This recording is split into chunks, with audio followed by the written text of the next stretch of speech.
It seems weird that an engine this new could already have an oil leak. We found this oil leak when we took this engine out of the car. You can see underneath around the sump, it's all wet. And our worry with that was that potentially the crash that this car was involved in put a massive hole in the engine, causing it to leak right down. But we've had a long hard look at this engine and we can't see exactly where the leak's coming from, but there's so much oil splattered around these areas, we're gonna have to try and deal with all of them to make sure that when we put this engine back in the car, nice, is solid.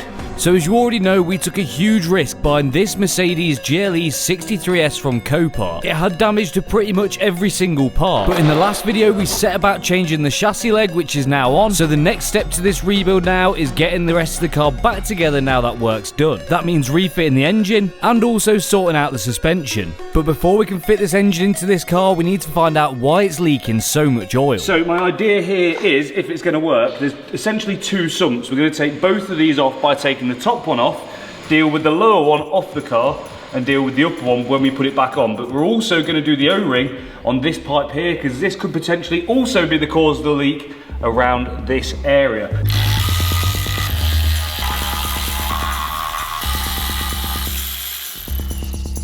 And to separate these, all we need to do is take off all of the sump bolts and the oil filter housing.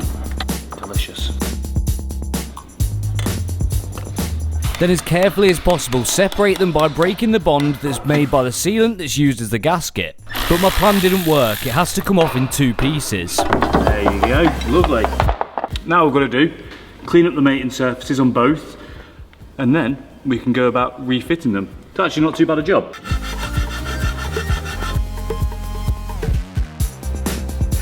And even though this job was going well, we're about to figure out exactly why this car was leaking so much oil, and it's not good news. Right, whilst Mickey is doing that, I'm also going to do the O-ring on this oil pipe here, because this may also be leaking. Can I do it? Yes, you can. Boom. It's a bit crusty actually. I've got grit on it. Yeah. That is the weirdest O-ring ever. Oh no, it's not, it has got a home. Wipe the surface a little bit. Right, in you go.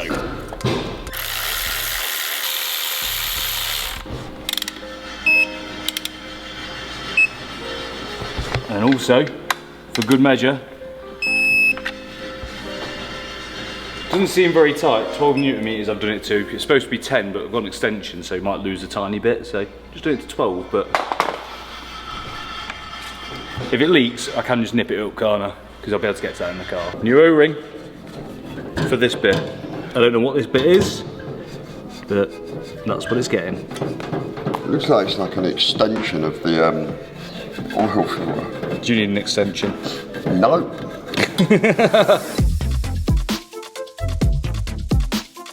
But as Mickey was cleaning up the upper section of sump, he spotted something which could have easily been missed. That explains a lot. So, it's a good job we did this, because actually, I didn't spot that before, and we've cleaned up the whole thing, and now I've only just spotted it, but look. There is the tiniest crack. And look on the inside, crack. So I guess after all that, we do have a hole in our engine. Thumbs up, guys. But after finding this, we thought it'd be a good idea to inspect further in the engine, and having a look didn't reveal any more good news. So we've found some engine damage on this already, but we've just done a bit more digging, and it keeps getting worse. If you come under here with me, you can see now we've got both of these lower sumps off, and we take a precautionary peer up into the upper sump, we can see that, yeah, it keeps getting not as good. There's all of these little cracks here around where the bolts from the gearbox go into the sump, which is definitely not what you want to see inside your engine. Now, the worrying part with this is obviously the force from the crash has pushed the gearbox up at the back, probably, which has caused that to happen. Now, we can take this off and order it, which I have done. It should be here any day now. But what we're hoping not to see when we take that off is damage to the actual block itself, because if that's the case, that's going to get very expensive very quick. So this part was 400 quid, not too crazy, but the price of a new engine is going to be a lot more than that. So when that shows up and we can take this off, we're praying that that doesn't reveal any more nasties inside this engine, because if it does, I think I'm probably going to cry. There is another bit, sorry I'm just testing the cameraman, there's another bit which is broken on the engine, but luckily it is a bolt-on piece, and it is to do with the engine mounts, but not the engine mounts themselves. We've checked those over and they look perfect, but it's the engine mount bracket. Let me show you on the car where this goes. Right here, as you can see, this one is snapped. So we can take that one off, put this one on, and that is then repaired, and we've only got one more last bit of broken engine that needs fixing when that part shows up.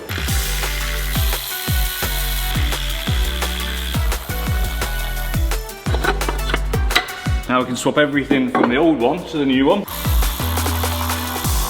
But we've done what we can to repair this engine for now whilst we wait for the new parts. But for now, we can move on to some more fun stuff. Wow! Okay, we've ordered the new section of sump. That should be here in 3 to 5 days. It's coming from Germany. But for now, we've got something else to do. Yes, we have. We've got a goal for this car, and it's to be my new daily driver, which means replacing my 850 horsepower X3M.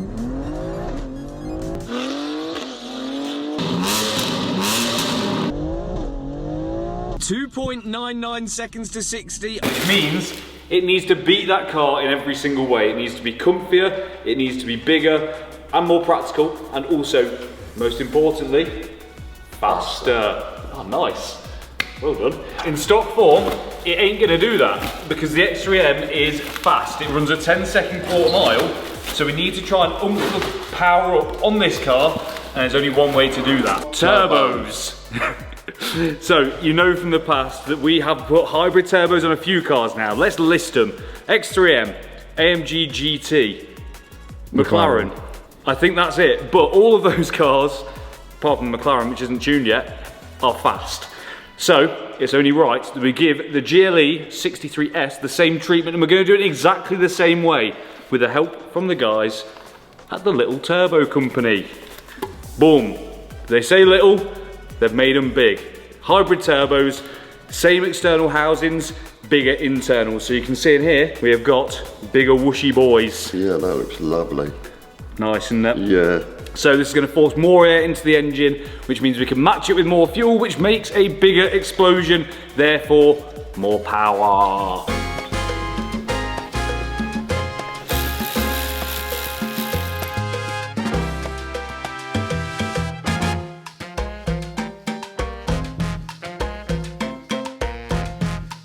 New O-rings going on. These are important because we don't want any leaks. So we're going to put all of them on with a bit of grease, so when they slot them in, it should go in nice and easy.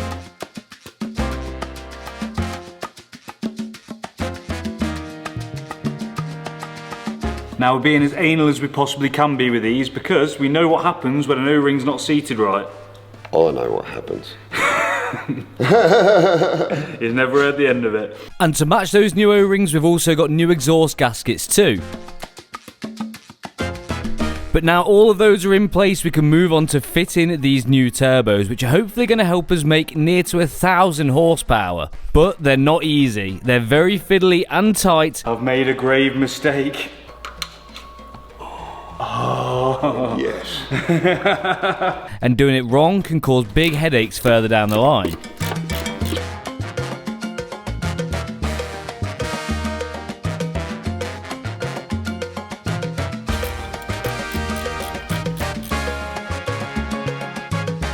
But after a lot of faff, we got one side on and it was on to the other. And having the first turbo bolted down and in place made nothing easier. Honestly, you cannot understand how fiddly this is. Oh my god, that's so fiddly. I know, right? If you could see what I'm having to do now, Mickey's got the tiny little ratchet pinned on the bolt. I've got literally one finger I can fit one on it. finger, and he's just squeezing it on, whilst with my long finger, I'm having to just turn the ratchet.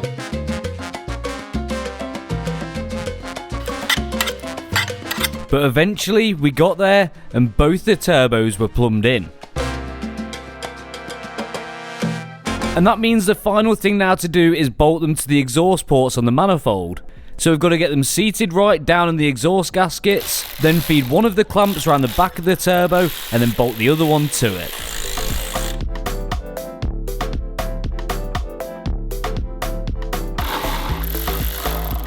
And just like that, both turbos are fully fitted, but we're not stopping there with the performance mods on this car. Now the turbos are on, there are some other parts which we need to turn this into an engine which is capable of taking a lot more power and also beating my BMW. So, we need sports cats.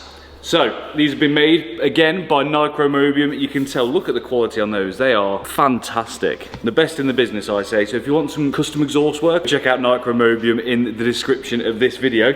Thank you very much to him for making these. But we need to see how they actually fit. So, let's fit them. So to get these made, we sent the original cats off to Nicromobeum, who then used those as a jig to fabricate these new freer-flowing sports cats. Stupendous confectionery. Shout out to Chris Eubank Senior.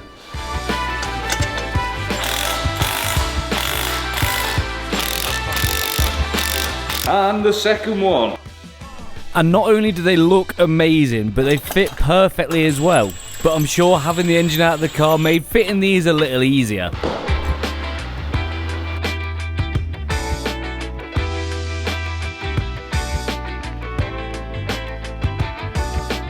I can't get over them, they look mega. They look really, really good. You can just tell a really nice high quality exhaust looks, I hope it sounds as good as it looks. Funny feeling it's gonna sound good.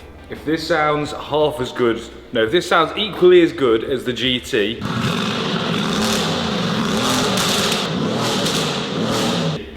it's a beast. Thank you Nicromobeum for doing these for us. Make sure to go and check them out if you want some really high quality exhaust work doing. So now we've got to fit up this little, I think it's for like the sound in the cabin so you can hear the turbos. So we're bolting that in at the moment. Heat shield to go on. And then we've got something for the intake side of this to improve the performance as well.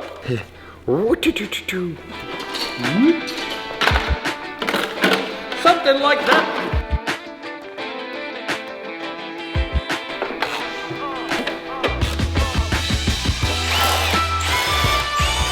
Turbos and exhaust done. Now it's on to the intake, which we are upgrading with some beautiful Piper Cross panel filters, so retain the factory airbox. Well, to be honest with you, there's not much room for anything any bigger inside the engine bay because this literally fills it. So these upgrade and replace the standard panel filters, which you just get from Mercedes, and give us more air through the intake, which will give us more power and make everything better, and they'll sound better as well. So let's get these into the airboxes and fit them up.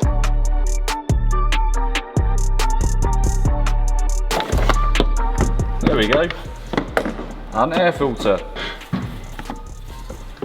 Well, that's not right. Well, that's not right either. I'm just going to fact check myself because that seems not weird, but a bit weird. And that's because there was 4 filters inside the box. So what's the deal then? Do you put one in each side, or? Should I give you 4? By accident. Well, this is what I'm thinking. It's like a... Yeah, that'd be a bit extreme, mate, having 2. And it seems like Mickey's right, there was 4 filters in here, which means we can keep 2 for spares later on. So if you do buy some Piper Cross filters for an AMG GLE63S and your friend's got the same car, you could be a good person and give a set to them as well. Or you could be selfish and keep them for yourself. Now we've got turbos on, which then, to allow more flow, we've fitted the new sports cats, and to allow more intake flow, we have Piper Cross panel filters. So that should be everything we need to turn this car into an absolute weapon. Let's fit these up, and then the engine's about ready, I think, isn't it? Oh no, we're still waiting for the sump, but apart from that, performance-wise, it's ready. So with our new Piper Cross filters fitted, we can bolt the original airboxes back up to the engine.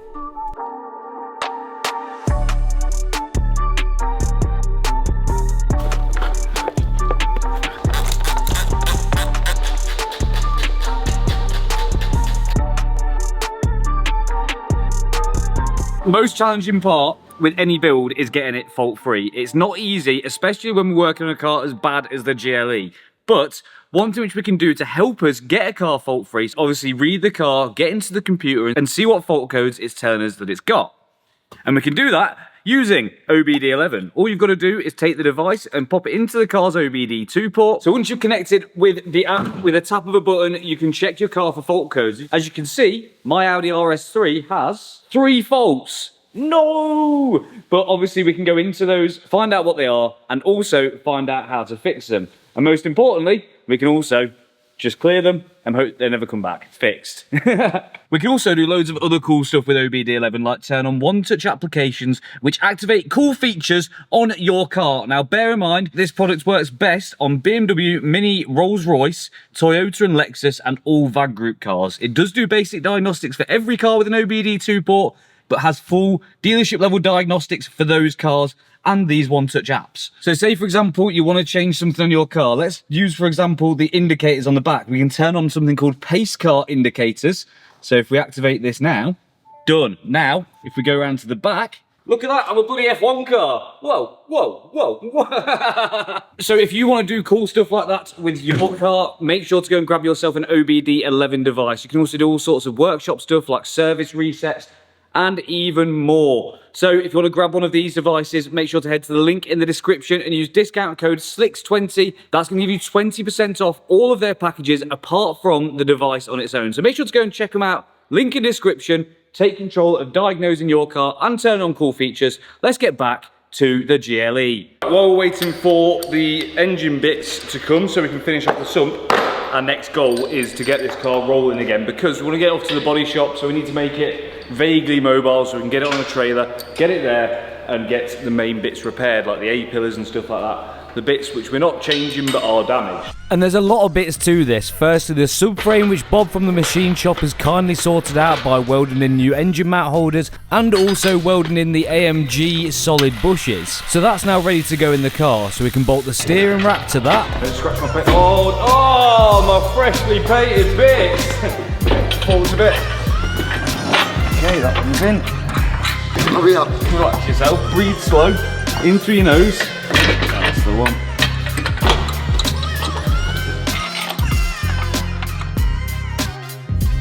Subframe and steering rack are now on, so that means now we need some suspension to be able to get this car rolling. And as you know, everything on this side of the car was damaged, which means it's no good. So I've been onto eBay and managed to find all of this second hand. I think I've done all right. So we've got a new shock, new lower arm, new upper arm, level sensor, a new hub, and that's all for the front. And then round the back, we've got a new prop which goes from the gearbox to the front diff, a new lower arm for the rear, new shock absorber, new airbag, new arms, all this sort of stuff, drive shaft, drop links, the lot. So I managed to save about 50% of the price from the dealer getting all this second hand. Some of it is patent parts like the drop link, so hopefully they're okay, but they were cheap enough to take the risk. So yeah, we'll start on the front, get all this stuff on, and then hopefully we can have the front end fully assembled and get some wheels on it. And the first step to that was fitting up the arms. I was going to tackle the driver's side whilst Mickey tackled the passenger side.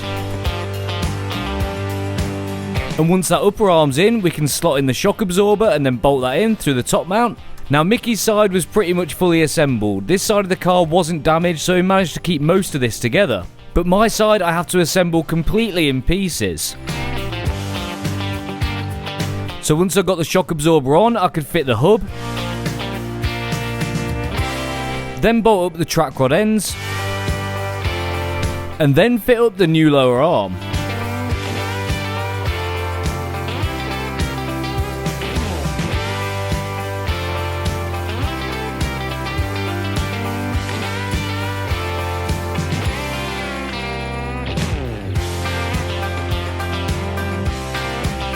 And once all of that was together and nice and tight, we can fit up the brake disc to the hub. Caliper time. Somehow the original one survived the crash and the disc has as well, which actually, it's not perfect, but it's not in the worst nick. I think that'll go through another set of pads and be alright. Mosh.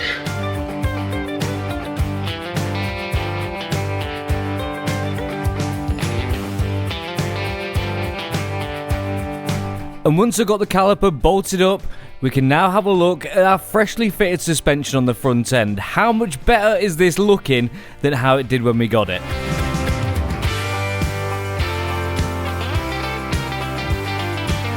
front end's all sorted and it's on to the rear. Now we've got all of these bits, and also we've got the old hub and stuff which got ripped clean off and actually did quite a good job surviving. We may be able to refurb this drive shaft actually and use that. I think the hub hopefully is good to go again.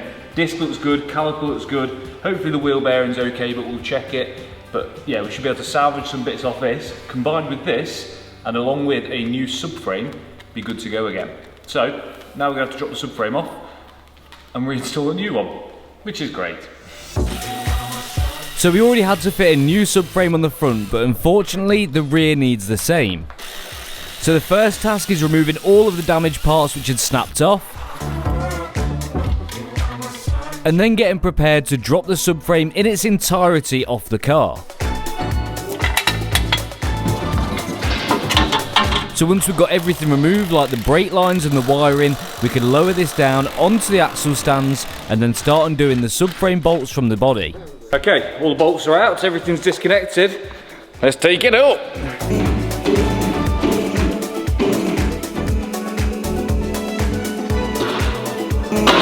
Yeah, boy. Slightly annoying why we've got to do this, because the actual subframe itself is fine apart from just this bit. It's not like big damage, but we want it to be right. We don't want to have an arm rip out in the future. And yeah, that's the whole reason why I've got to change the whole subframe. And it should look like this instead of this. So now we've got this out, we'll raise the car up all the way. We'll probably try and leave this exactly where it is, because if we can get enough headroom on this, I know it's going to be a bit darker under here for you guys, but it means then we can leave, basically take the subframe off, new one on, build it up, plonk it straight back up in the same place, and it should all line up nice.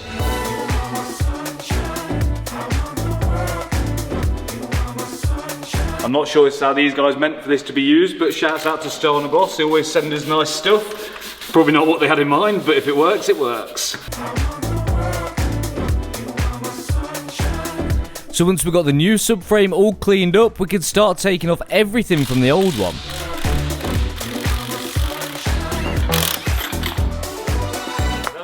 That would be the anti-robot.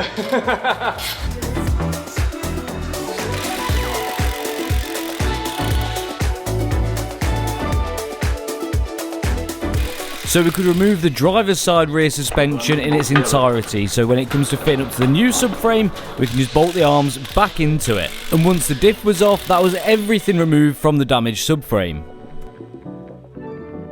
And that means it's time for the new one. So it's back in with the diff.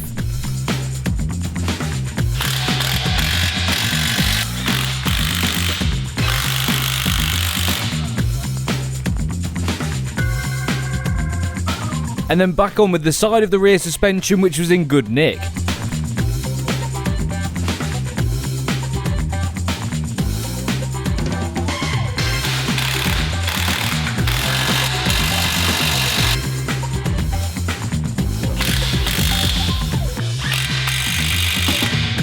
One side down, one to go.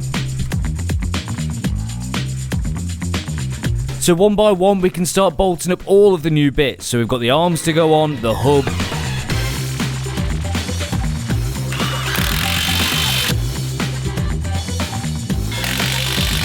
and also we're completely replacing the rear suspension, so that's the airbag and the shock absorber as well. And once those were bolted up, the subframe was ready to go. New subframe's built up. We've got a couple of bolts we need to change. We need to do this one here and this one here. They're not the original bolts, and I'd like them all to be for, well, to make sure they're right. So I'm going to just put some permanent marker on these now to remind myself in the future, next time I'll put an order in, order those. But apart from that, I'd say we're ready to rock. Oh, and I also ordered the wrong side for this, so I've ordered that on the correct side, but that one actually isn't too bad, so we can use that for now just to get it rolling, to get it to the body shop. So, all went pretty smooth. Let's just hope it goes back in as smooth as everything else has gone. Tactically, we left the axle stands exactly where they were, so in theory, we should just be able to drop the car down and the subframe holes should line up with the body pretty closely.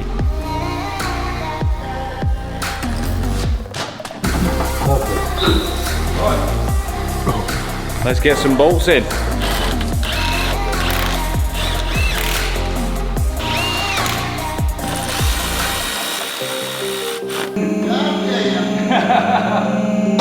Okay, Okay, now everything suspension wise is sorted. Hopefully enough to get it mobile. We can now get some wheels back on it. Now obviously one of the wheels for this car got absolutely mashed up in the crash, but thankfully the guys at Wheelmania have loaned us temporarily a duddy wheel just to get us rolling so we can take this car to get painted.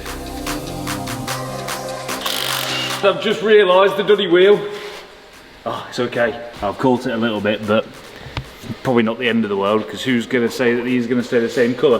But this one will have to go on the back because it doesn't quite fit over the brake. So let's go around the back, fit the duddy wheel on the back, put a rear on the front, and then the other three we're okay. Then we should be able to roll it.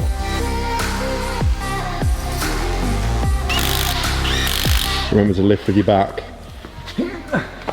When you feel a pop, you know you're doing it right.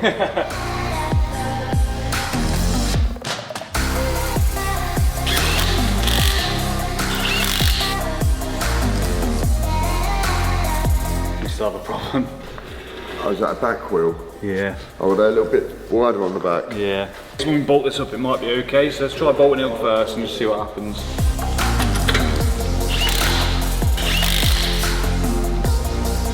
It's close, but I think even if it does rub the tiniest bit, it's literally going to be rolled about, what, 30, 40 metres in total. I'm not worried about that, to be honest with you. The tyres are going in the bin probably, and it's not going to do any damage to that, so I'm happy to say that'll be alright. She'll be sound. It looks well meaty on there, doesn't it? Imagine having a pair of fronts on there and having bigger rears, that'd be mad. You don't know what's coming next year.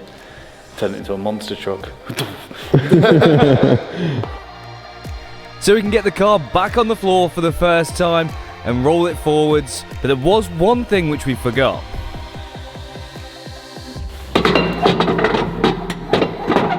Right, what we're doing here as well, we kind of forgot about this, is to try and protect the wheel bearings in the hubs. We're just going to fit the drive shafts up and suspend those in the engine bay, so then the wheel bearings clamp together and it can't just like disintegrate. Has it got to go in before the hub?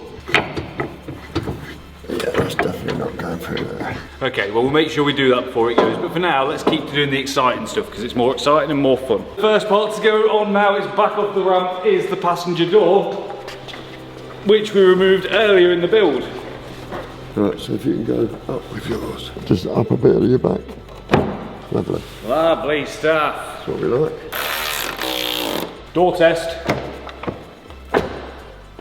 Sounds just like a golf.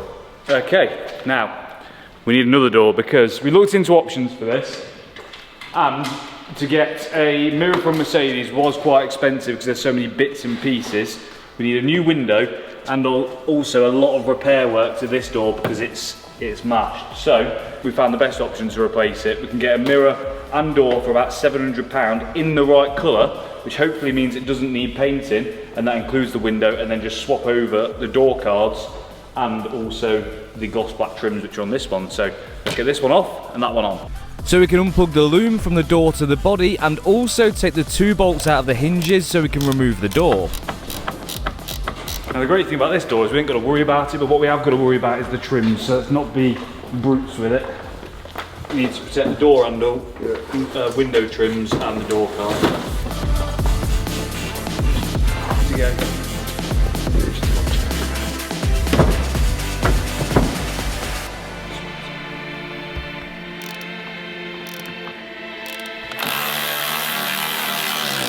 Door fitted and working beautifully. It actually lines up really nice, but obviously the hinges haven't moved, so that's a good sign. Next up, we need to look at fitting the bonnet. Now, quite handily, this wing doesn't seem to have moved. Maybe it could go in the tab at the top, but on the whole, the gap to the door still looks pretty healthy, which is nice because then that gives us a starting point to line everything on the front end up from. So that means we can line the bonnet up to this wing and then that wing up to the bonnet and the door, and everything should look like pretty good. First job for that, because it's the rules that whenever you change your bonnet, you've got to change the bonnet hinges because they always get bent. So we've got a pair of them just here, second hand, luckily again in the right colour code, so no need to paint. Let's get these on. Now the reason why we're doing this is because whenever a bonnet is damaged on a crash car, the likelihood is that it's bent the hinges, which is going to make lining up the panels afterwards a nightmare. So to eradicate this, changing the hinges is always the best way to go. So we have another bonnet, again in the same colour, which is a bit of a hack really. You haven't got to mess around having like the underside painted, it's as it is from factory, so it looks as original as possible really. We've got all the insulation, all the latches, all the stoppers, all the bits of plastic, everything that came on the bonnet which got ruined. So we haven't got to replace any of that, it all comes with it. This cost me about the same as it would have cost brand new, but I think all of those things add up to it being worth it. Yeah, you wouldn't get these off Marks, would you? I've got the bonnet hinges on. We're going to try and line this up again with those bonnet hinges onto the old marks, and that's I think a good point for us to start from. So I'll let you go first on your side, Vicky, and just support it.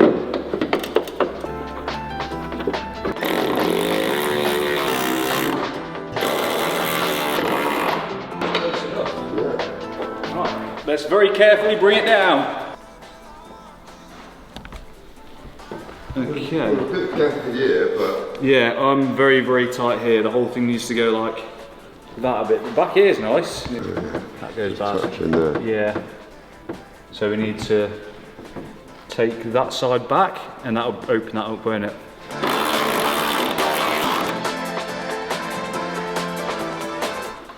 Slowly. Let's open that gap up straight away. That looks really nice. Yeah.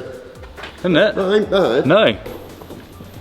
To be fair, Once that sit, really. once that sits like that, I'd say that's a really neat gap.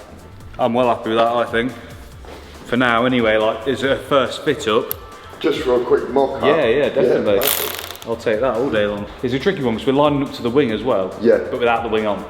But we're hoping because it lines up with, I know this is damaged, but it lines up with that. This bit don't move, does it? No. Well happy with that for a first fit. Now, before we get this wing on, we just want to put on the front panel just because I don't really know why I want to put the front panel on. I just do, all right? Leave me alone. It's just how it is. Now, you've seen this one already. We got this off a diesel, but luckily, everything about it is the same. And it's even got carbon fibre on it. So she should just don't get nothing. In theory, this should fit really well.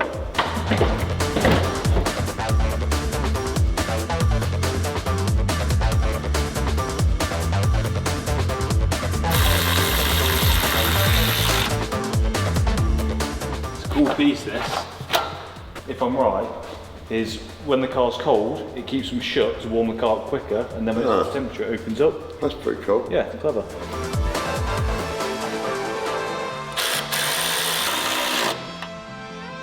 Front panel is now on, and I know why I wanted to do this now. I figured it out in my own head because now we can see how it all lines up when it's latched. Because now, look at that. Please come round here. We can still tweak this wing in a bit there, but apart from that, I'd say that's pretty swish. But now we have the wing that we need to put on the other side, and for that I need to open the bonnet, which I can do. There we go. And for this, because I couldn't find a second-hand one, thank you, we have picked up this one from Mercedes. It wasn't expensive, to be fair. It's about £300, which I think is pretty reasonable, and it should, in theory, fit quite nicely. So, that's there. And would you look at that, we've just got the one back here, this one's lining up nice, that one looking pretty sweet too. It's a good sign. I feel like I'm about to spark a war in the comments whether satin black looks good or not. She's a bit big there, isn't she? Yeah, do you want me to crack it off? Yeah, just go. Let's close her up. Here's how we do. Crack this one off. I'll do these two as well. That's very nice now. What do we reckon, everyone at home? Bit tighter or a bit looser? I think the bottom's a little bit too tight, to be fair, I thought. Yeah.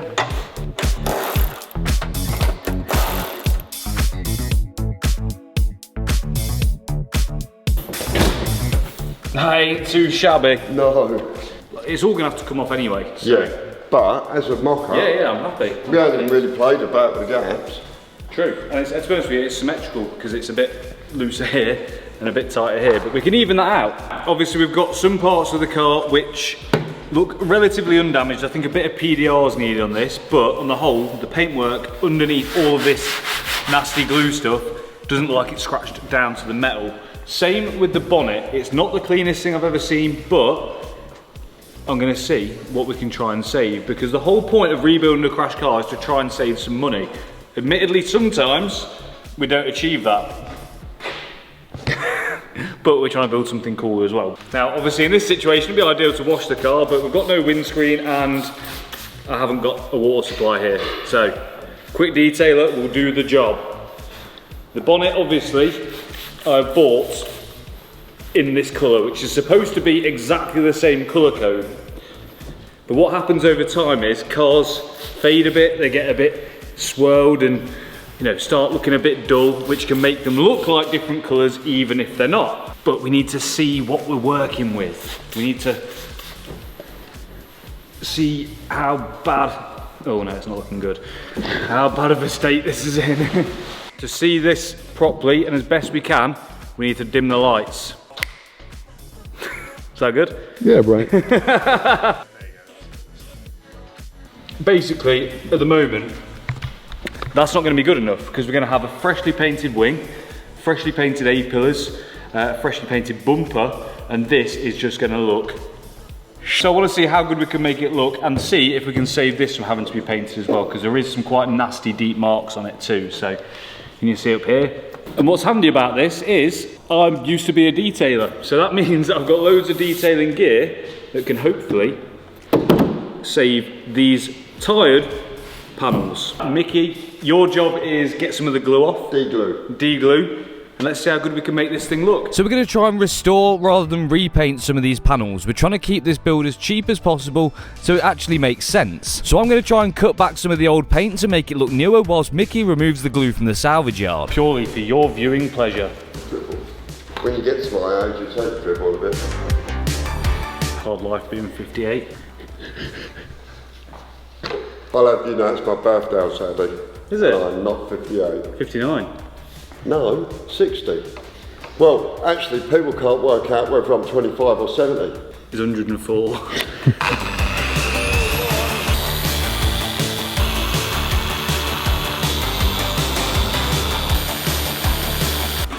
Love it.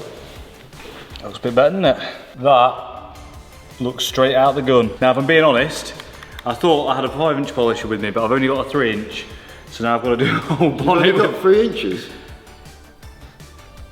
I'd be lucky. I've got to do the whole bonnet with a 3-inch polisher now I've started. But it is what it is. It's quite a curvy one, so I'd probably use a lot of it anyway. So That's come out really well, actually. It has, yeah. Yeah, nice. So now I've just got to do the rest of it.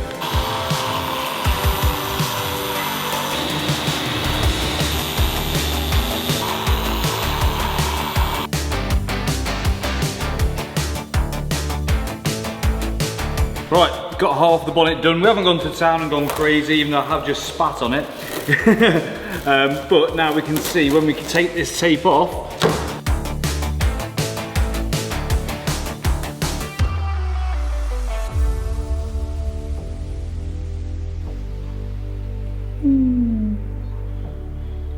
What do you reckon? I think, well, it looks a lot better, doesn't it? We're not aiming for like absolute pristine brand new, because at the end of the day it's a salvage car, isn't it? What we're trying to do is rebuild it on a budget. If we can get panels that are already painted like this, but maybe not in the best nick, and try and save them like that, I say that is a good fix. That is going to blend in nicely with the rest of the car. You know, it looks right for the age of the vehicle rather than trying to make everything brand new. We're trying to save some money at the end of the day, and that's what we've done. Yeah man, now it's got to do the other side. And then that concludes that. I want to try and do the same with that wing as well, to see if if that's got any more damage, but yeah, more than happy with that, that'll do. So now all of that's done, there's only one thing left to do, and that's send this car off to the body shop to have all of the nasty A-pillar damage sorted. So, we'll see this when it's back. If you've enjoyed this video, don't forget to like it, don't forget to subscribe, and I will catch you next time. Someone needs to steer. Just go straight forward with it. Yeah, okay. Bye!